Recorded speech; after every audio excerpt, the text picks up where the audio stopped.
to another vlog. So, matagal-tagal na akong hindi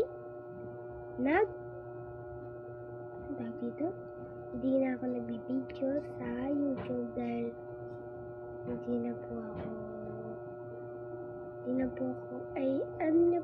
ayoko na mag-YouTube. Pero, buti po nag-video po ako dito. Kaya, may lakas loob po ako. Sa mga nagpapayo po sa akin, thank you po. Sana po gabayan po kayo ng Diyos. Sana po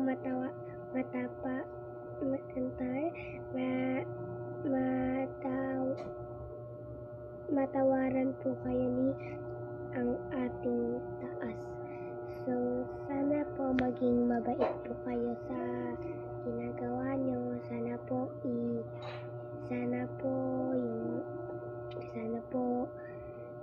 bibigay po sa inyo ni God yung lakas niya nang kaya niya lang po.